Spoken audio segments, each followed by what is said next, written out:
After the king had finally let the people go, the Lord did not lead them through Philistine territory, though that was the shortest way. God had said, if they are attacked, they may decide to return to Egypt. So he led them around through the desert and toward the Red Sea. The Israelites left Egypt, prepared for battle. Moses had them take the bones of Joseph, whose dying words had been, God will come to your rescue, and when he does, be sure to take my bones with you. The people of Israel left Succoth and camped at Etham at the border of Egypt near the desert. During the day the Lord went ahead of his people in a thick cloud, and during the night he went ahead of them in a flaming fire. That way the Lord could lead them at all times, whether day or night. At Etham the Lord said to Moses, tell the people of Israel to turn back and camp across from Pi-hahiroth, near Baal-zephon, between Migdol and the Red Sea. The king will think you were afraid to cross the desert, and that you are wandering around, trying to find another way to leave the country. I will make the king stubborn again, and he will try to catch you. Then I will destroy him and his army.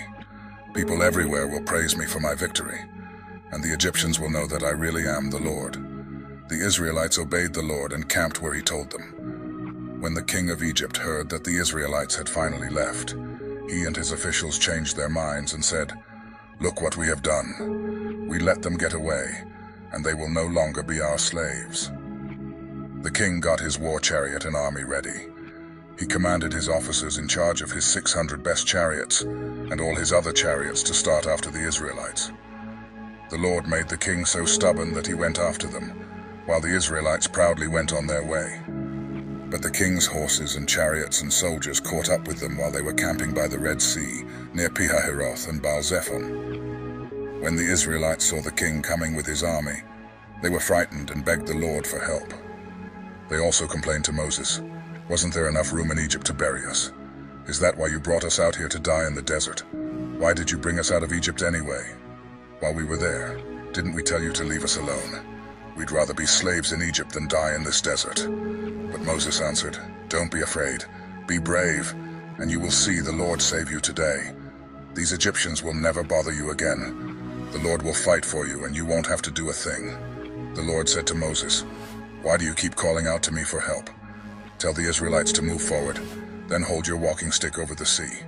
The water will open up and make a road where they can walk through on dry ground. I will make the Egyptians so stubborn that they will go after you. Then I will be praised, because of what happens to the king and his chariots and cavalry. The Egyptians will know for sure that I am the Lord. All this time God's angel had gone ahead of Israel's army, but now he moved behind them. A large cloud had also gone ahead of them, but now it moved between the Egyptians and the Israelites. The cloud gave light to the Israelites, but made it dark for the Egyptians, and during the night they could not come any closer. Moses stretched his arm over the sea, and the Lord sent a strong east wind that blew all night until there was dry land where the water had been. The sea opened up, and the Israelites walked through on dry land with a wall of water on each side. The Egyptian chariots and cavalry went after them. But before daylight, the Lord looked down at the Egyptian army from the fiery cloud and made them panic. Their chariot wheels got stuck, and it was hard for them to move. So the Egyptians said to one another, let's leave these people alone. The Lord is on their side and is fighting against us. The Lord told Moses, stretch your arm toward the sea. The water will cover the Egyptians and their cavalry and chariots.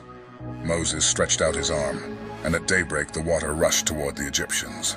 They tried to run away, but the Lord drowned them in the sea. The water came and covered the chariots, the cavalry, and the whole Egyptian army that had followed the Israelites into the sea. Not one of them was left alive. But the sea had made a wall of water on each side of the Israelites, so they walked through on dry land. On that day, when the Israelites saw the bodies of the Egyptians washed up on the shore, they knew that the Lord had saved them. Because of the mighty power he had used against the Egyptians, the Israelites worshipped him and trusted him and his servant Moses.